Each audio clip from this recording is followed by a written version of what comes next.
Hello everyone. SSC CGL 2026 पराक्रम series के एक और वीडियो में आप सबका स्वागत है। आज जो हम टॉपिक कवर करने वाले हैं ये एक और करंट अफेयर्स की इंपॉर्टेंट टॉपिक है जो लास्ट 2 साल से क्वेश्चन में आपके आ रहे हैं।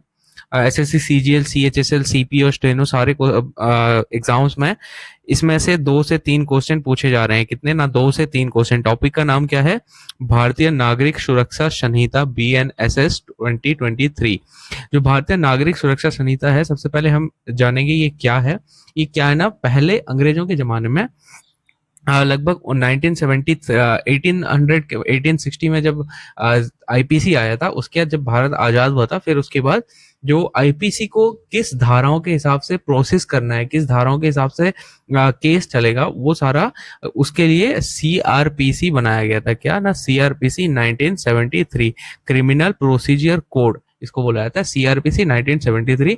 उसको अपडेट करके 2023 में हमारे सरकार ने भारतीय नागरिक सुरक्षा संहिता का नाम दिया उसको, जिसको BNSS 2023 के नाम से हम जानते हैं। BNSS 2023 के नाम से जानते हैं।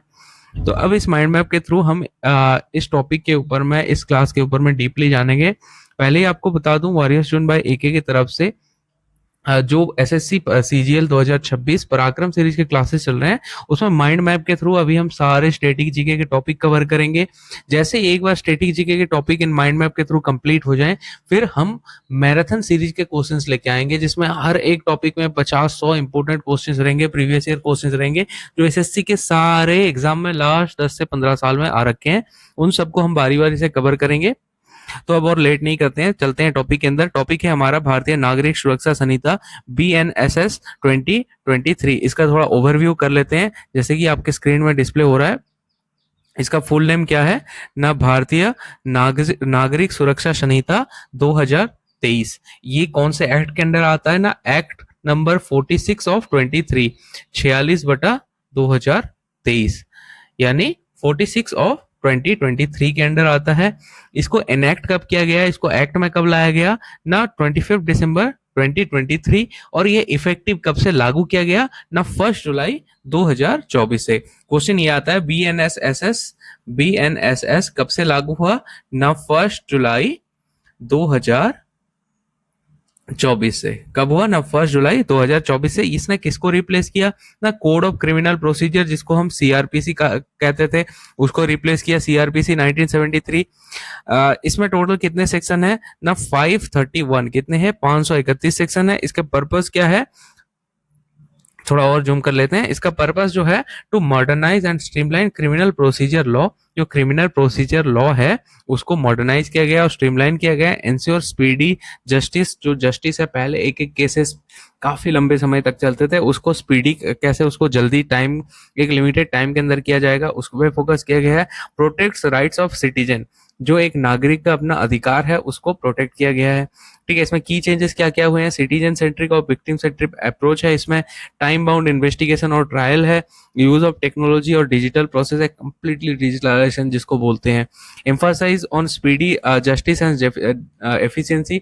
हर एक जो जस्टिस है उसको एफिशिएंसी के साथ और जल्द से जल्द किया जाएगा। Witness and victim protection strengthened, जो भी विटनेसेस हैं, जो भी साक्ष्य हैं और विक्टिम हैं, उनको, उनके सुरक्षा पे ज्यादा से ज्यादा ध्यान दिया गया है। अब इसके स्ट्रक्चर के बारे में देख लेते हैं। इसका जो स्ट्रक्चर है, टोटल कितने पार्ट है ना, 12 पार्ट, टोटल 12 पार्ट हैं इसमें।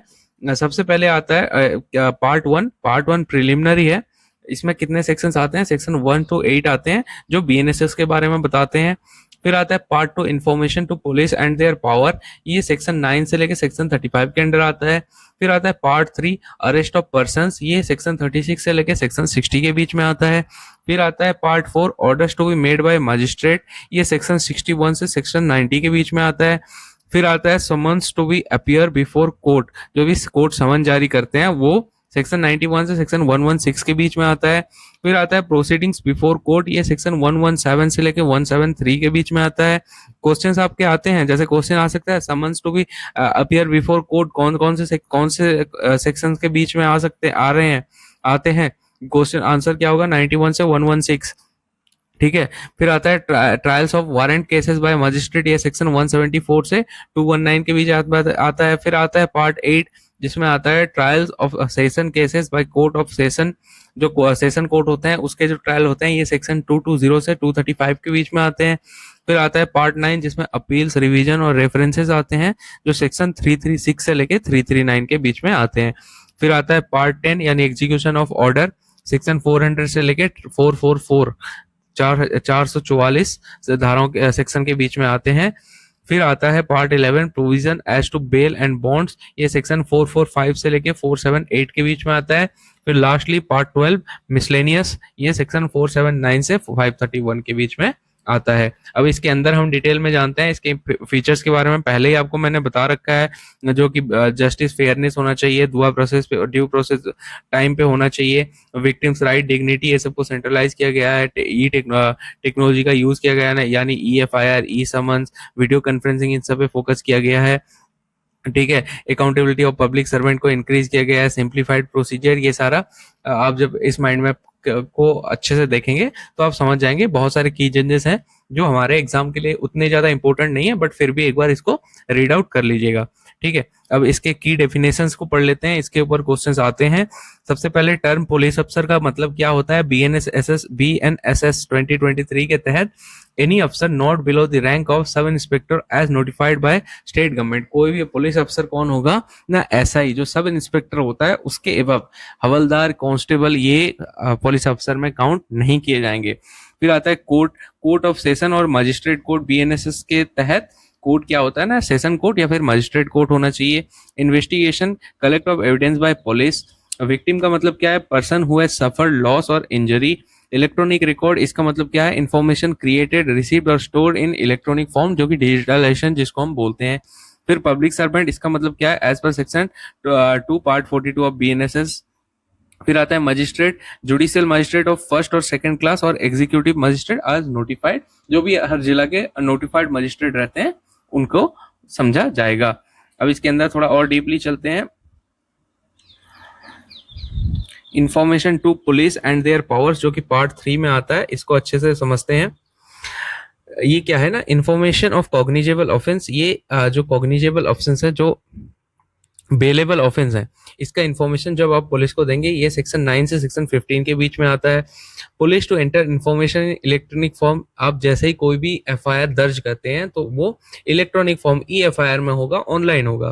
फिर 0 FIR can be register at any police station, कोई भी पुलिस स्टेशन में FIR रजिस्ट्रेशन नहीं होगा, जो भी होगा सारा ऑनलाइन होगा। Preliminary inquiry in certain cases, section 18 से सेक्शन 22 के बीच में आता है। कुछ सर्टेन केसेस रहते हैं जब पुलिस अफसर चाहे तो उसमें प्रिलिमिनरी इंक्वायरी कर सकते हैं। Power to investigate cognizable offence, section 23 से 28 के बीच में आता है। जो भी कॉग्निजेबल ऑफेंस होते हैं उसमें पुलिस को पावर दिया गया है इन्वेस्टिगेशन करने के लिए। फिर आता है सेक्शन 29 से सेक्शन 35 के बीच में, police report to magistrate after investigation. जैसे इन्वेस्टिगेशन खत्म होता है, पुलिस अफसर जो रहते हैं, इन्वेस्टिगेशन अफसर IO जिनको बोला जाता है, वो मजिस्ट्रेट को रिपोर्ट करेंगे। इसमें इंपॉर्टेंट क्या है, 0 FIR ये can be registered regardless of jurisdiction. 0 FIR कभी भी लॉन्च किया जा सकता है। FIR इन इलेक्ट्रॉनिक फॉर्म, जो कि ट्रांसपेरेंसी को इंश्योर करता है। Police accountable for refusal to register FIR, कोई भी पुलिस अफसर आपका FIR लेने से मना करे तो वो खुद रिस्पॉन्सिबल होगा। तो ये पार्ट 2 में आता है। फिर आता है पार्ट 3 सेक्शन 36 से लेकर सेक्शन 60, जिसको अरेस्ट ऑफ पर्सन कहा जाता है। कौन कौन से की प्रोविजंस हैं, इंपॉर्टेंट सेफगार्ड्स हैं जो कि अरेस्ट के क्षेत्र में लागू होते हैं, उसको देखते हैं। सेक्शन 41 के तहत पुलिस में अरेस्ट विदाउट वारंट इन कॉग्निजेबल ऑफेंस, कोई भी सीवियर ऑफेंस आप किए हैं तो उसमें पुलिस बिना किसी वारंट के भी आपको, जैसे मर्डर, रेप, इन सब केसेस में आपको बिना किसी वारंट के भी आपको अरेस्ट कर सकती है। अरेस्ट मेमो मैंडेटरी है। रिलेटिव और फ्रेंड टू बी इन्फॉर्म, जो जिसको भी अगर आपको अरेस्ट किया जाता है तो आपके रिलेटिव या फ्रेंड्स को बताया जाएगा। Medical examination of arrested person, हर एक अरेस्ट किए गए बंदे का सबसे पहले मेडिकल एग्जाम होगा। राइट टू मीट एडवोकेट, हर एक अरेस्ट होने वाले पर्सन को अपने एडवोकेट से मिलने का राइट दिया गया है। Arrest not required of for minor offence, छोटे मोटे ऑफेंस के लिए अरेस्ट की रिक्वायरमेंट नहीं है, उसमें कस्टडी में लिया जा सकता है। अरेस्ट और कस्टडी के बीच में फर्क ये है, कस्टडी के तहत आपको सेल में नहीं डाला जाएगा, लेकिन अगर अरेस्ट किया गया तो आपको सेल यानी जिसको आप जेल बोलते हैं उसमें डाला जाएगा। इसमें इंपॉर्टेंट सेफगार्ड्स क्या है, no arrest for offence punishable up to 3 years without magistrate's permission. कोई भी ऑफेंस ऐसा, कोई भी आपने ऐसे काम किया है जिसके तहत आपको 3 साल तक की सजा हो सकती है, उन केसेस पे मजिस्ट्रेट के बिना परमिशन पे आपको अरेस्ट नहीं किया जाएगा। Police to justify the reason of arrest, जब भी आपको अरेस्ट किया जाएगा पुलिस अफसर को मजिस्ट्रेट के सामने आपके अरेस्ट होने का जस्टिफिकेशन देना पड़ेगा। Women to be arrested only by women police and after sunset only in exceptional circumstances. ठीक है, जब भी कोई महिला की अरेस्ट होगी उसको महिला पुलिस भी करेगी, और आफ्टर सनसेट महिलाओं का अरेस्ट किया जाएगा। कब ना, जब मजिस्ट्रेट का परमिशन हो, एक्सेप्शनल सर्कमस्टांस पे ही अरेस्ट किया जाएगा, वरना हमेशा सूर्यास्त से पहले महिलाओं का अरेस्ट होगा। ये इसमें बहुत अच्छे सेक्शंस हैं। पार्ट 3 सेक्शन 36 से 60 के बीच में आते हैं, arrest of person.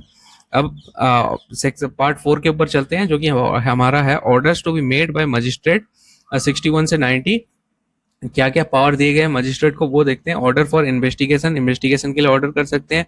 Search and seizure order, कोई भी चीज का सर्च और सीजर यानी सीज करने का ऑर्डर दे सकते हैं। कमिटल प्रोसीडिंग्स का परमिशन है। Proceedings for attachment, proceedings for proclamation, protection orders, victim compensation orders, ये सारा जो की ऑर्डर्स है ये सब मजिस्ट्रेट को दिया गया है, मजिस्ट्रेट के पावर हैं। इसके एग्जांपल्स क्या हैं ना, और सर्च वारंट जो कि सेक्शन 65 के अंडर आते हैं। अटैच बिफोर जजमेंट सेक्शन 83 के अंडर आते हैं। Committal of case to the courts of session, ये सेक्शन 85 में आता है। प्रोक्लेमेशन फॉर एब्सकॉन्डर्स, ये सेक्शन 82 में आते हैं। जैसे उसके बाद आता है प्रोटेक्शन ऑर्डर्स, इसमें protection to victim and witness, जो भी विटनेस होंगे या विक्टिम होंगे उनको ज्यादा से ज्यादा प्रोटेक्शन दिया जाएगा। इसके लिए मजिस्ट्रेट को सेक्शन 88 के तहत पावर दिया गया है। फिर आता है इंटरिम कंपेंसेशन टू विक्टिम्स, ठीक है, जो भी विक्टिम्स हैं उनको इंटरिम बेल पे भेजा जा सकता है, ये पावर सेक्शन 90 के तहत दिया गया है। ये जो की ऑर्डर्स हैं उनके ये एग्जांपल्स हैं। अब आगे चलते हैं पार्ट 5 के ऊपर में। पार्ट 5 है जो कि सेक्शन 91 से 116 के बीच में आते हैं। Summons to be appear before court, ठीक है, कोर्ट में अपेयर होने से पहले जो भी आपको समन किया जाएगा उसके ऊपर में है। इसको अच्छे से जानते हैं। Summons cases and warrant case are defined, इसके तहत समन केस कौन से है और वारंट के केस कौन से हैं उसको डिफाइन किया गया है। इलेक्ट्रॉनिक समन्स आर अलाउड, आपको ऑनलाइन मैसेजेस आ सकते हैं सब कोर्ट के सामने पेश होने के लिए। Bailable and non bailable warrant के पावर दिए गए हैं कोर्ट को।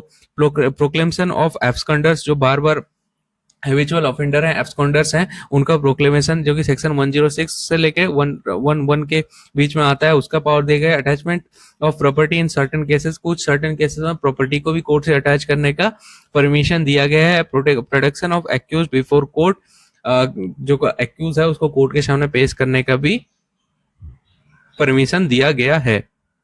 अब हम आगे बढ़ते हैं पार्ट 6 के ऊपर, जो है प्रोसीडिंग्स बिफोर कोर्ट, सेक्शन 117 से लेके 173 के बीच में आता है। ठीक है, स्टेज इसके स्टेज कौन कौन से हैं ना, सबसे पहले है टेकिंग कॉग्निजेंस, जो 117 से लेके 128 के बीच में आता है। सप्लाई ऑफ डॉक्यूमेंट सेक्शन 129 से लेके 137 के बीच में आता है। फ्रेमिंग ऑफ चार्ज, ये सेक्शन 138 से लेके 146 के बीच में आता है। प्ली ऑफ अक्यूज्ड, ये 147 से लेके 152 के बीच में आता है। और जो ट्रायल प्रोसीजर है वो 153 से लेके 173 के बीच में आता है। इसके जो एग्जांपल्स और की पॉइंट्स हैं यहाँ मेंशन्ड है, अब इसको रीड आउट कर सकते हैं। अब हम आगे बढ़ते हैं सेक्शन जो हमारा पार्ट 7 है उसके ऊपर चलते हैं, जो सेक्शन 174 से 219 के बीच में आता है। Trials of warrant cases bye magistrate, इसके पर्टिकुलर्स क्या है, एप्लीकेबिलिटी, जो भी ये ऑफेंस है पनिशेबल अप टू 7 साल हो उनमें वारंट इशू किया जाएगा। समन केसेस, ये ट्रायल ऑलवेज एक्यूज के सामने इसका ट्रायल होगा। वारंट केसेस, इसमें accused produced by warrant, warrant के तहत एक्यूज जो होगा जिसने ऑफेंस किया होगा उसको पेश किया जाएगा। प्लिया बार्गेनिंग, ठीक है, कंपाउंडिंग, उसके बाद judgement, magistrate pronounce judgement, judgement जो है वो मजिस्ट्रेट ही देंगे। अपील जो है, appeal lies to higher court, इसके तहत जो पार्ट 7 के तहत आप अपने जो भी सेशन कोर्ट या मजिस्ट्रेट कोर्ट का डिसीजन आता है उसके तहत आप हायर कोर्ट पे अपील कर सकते हैं। फिर आता है part 8 trial of session cases, section 220 से 335 के बीच में आता है। इसके की स्टेजेस देख लेते हैं। सबसे पहले आता है कमिटमेंट, सेक्शन 220 से 229 के बीच में आता है। इसमें क्या है, case committed to court of session by magistrate. अगर सेशन कोर्ट से ऊपर अपील करता है एक्यूज, तो सेशन कोर्ट को मजिस्ट्रेट के सामने केस को कमिट करना पड़ेगा। सेशन ट्रायल, सेक्शन 230 से 263 के बीच में आता है। इसमें जो भी framing of charges, recorded of evidence, ये सारे आते हैं। Examination of witness, prosecution witness cross examine by defence. जो भी प्रोसिक्यूशन विटनेस है, जो भी मतलब विक्टिम है उसके विटनेस हैं, उनको जो एक्यूज के जो एडवोकेट द्वारा क्रॉस एग्जामिन किया जाएगा। डिफेंस एविडेंस, एक्यूज में प्रोड्यूस डिफेंस एविडेंस, ठीक है। Arguments, final argument by both side, ये होने के बाद जाके जजमेंट आएगा, ठीक है। फाइनल आर्ग्यूमेंट जब तक नहीं होगा तब तक कोई जजमेंट नहीं आएगा, ठीक है। ये कुछ इंपॉर्टेंट पार्ट्स थे हमारे, बाकी बहुत से पार्ट हैं। ये जो पीडीएफ है ये आपको हमारे व्हाट्सएप चैनल में या फिर टेलीग्राम चैनल में मिल जाएगा। दोनों का लिंक आपको वीडियो के डिस्क्रिप्शन में मिल जाएगा, वहां से जाके आप देख सकते हैं। ये जो हमने 8 पार्ट के बारे में डिस्कस किया, पार्ट 1 से लेके पार्ट 8, ये हमारे एग्जाम के लिए इंपॉर्टेंट है। जो पार्ट 9, 10, 11, 12 है, ये उतने ज्यादा इंपॉर्टेंट नहीं है हमारे एग्जाम के लिए, बट फिर भी आप इसमें एक बार रीड आउट कर लीजिएगा, ठीक है। इसके कुछ इंपॉर्टेंट वन लाइनर है जिसको हम क्विक रिवाइज कर लेते हैं। बीएनएस कब आया ना, 1 जुलाई 2024 में BNSS came into force. Total section कितने हैं ना, 531। किसको रिप्लेस किया ना, सीआरपीसी 1973। फोकस किस पे है ना, स्पीडी जस्टिस, विक्टिम राइट्स और टेक्नोलॉजी पे। Zero FIR, e file, e summons, ये सब को इंट्रोड्यूस किया गया है। Bail is the rule, jail is the exception, ये इसका मेन मोटो है, ठीक है। उसके सिवा इसके ऊपर में जो भी इंपॉर्टेंट क्वेश्चंस है वो सब हम जब मैराथन सीरीज क्वेश्चन आंसर करेंगे उस पर हम डिस्कस कर लेंगे। इसके कुछ कंपैरिजन देख लेते हैं, सीआरपीसी और बीएनएस के बीच में क्या की चेंज है वह है ना। सीआरपीसी के तहत, सीआरपीसी 1973 के तहत एफआईआर किस में होता था ना, पेन एंड पेपर में, लेकिन बीएनएसएस में क्या है, एफआईआर इलेक्ट्रॉनिक फॉर्म में होगा, डिजिटलाइजेशन में होगा। इसमें कोई जीरो एफआईआर का कंसेप्ट नहीं था, लेकिन बीएनएसएस में जीरो एफआईआर को इंट्रोड्यूस किया गया है। सीआरपीसी में कोई भी केस के जजमेंट का टाइम लिमिट नहीं था, लेकिन बीएनएसएस के तहत हर एक केस के टाइम लिमिट्स और इन्वेस्टिगेशन और ट्रायल का टाइमलाइन सेट किया जाएगा, ठीक है। फिर आता है सीआरपीसी में विक्टिम राइट्स जो था वो लिमिटेड था, लेकिन इसमें जो विक्टिम राइट्स और कंपेंसेशन को ऐड किया गया है बीएनएसएस में। फिर सीआरपीसी के तहत सब कुछ मैनुअल प्रोसेस में होता था, लेकिन बीएनएस में डिजिटल प्रोसेस और टेक्नोलॉजी के यूज के साथ किया जाएगा। सीआरपीसी के तहत विटनेस प्रोटेक्शन लिमिटेड था, लेकिन बीएनएसएस के तहत जो विटनेस होते हैं उनके प्रोटेक्शन पे ज्यादा ध्यान दिया गया है। ये कुछ इंपॉर्टेंट कंपैरिजन थे बीएनएसएस और सीआरपीसी के बीच में। बाकी अगर आपको कोई भी डाउट रहता है आप हमें टेलीग्राम चैनल या व्हाट्सएप चैनल के थ्रू अप्रोच कर सकते हैं। और ये जो माइंड मैप है इसका पीडीएफ आपको हमारे व्हाट्सएप चैनल और टेलीग्राम चैनल दोनों में मिल जाएगा, आप वहां से जाके इसको एक्सेस कर सकते हैं। अब फिर से मैं आपको बता दे रहा हूँ, एसएससी सीजीएल 2026 के पराक्रम सीरीज का जो हमारा स्टैटिक जीके का स्पेशल क्लास चल रहा है, उसके और 1-2 क्लास ही बचे हुए हैं जिसमें हम स्टैटिक जीके को कंप्लीटली कवर करने वाले हैं। इसके बाद हमारे चलेंगे ब्रह्मास्त्र सीरीज के मैराथन क्लासेस, जिसमें हम हर एक टॉपिक को, history, geography, biology, physics, chemistry, हर एक टॉपिक में हम 50-100 हर एक चैप्टर्स के 50-100 इंपोर्टेंट प्रीवियस ईयर क्वेश्चन जो कि आपके एग्जाम में एसएससी सीजीएल और दूसरे एसएससी के एग्जाम्स में आ रखे हैं उसको हम कवर करेंगे। तो आप लोग हमारे चैनल के साथ जुड़े रहिए। हमारा channel completely free of cost है और हम ये चाहते हैं कि हम जीके का जो फील्ड है उसमें एक रिवॉल्यूशन लेके आए। इसमें आपका साथ चाहिए।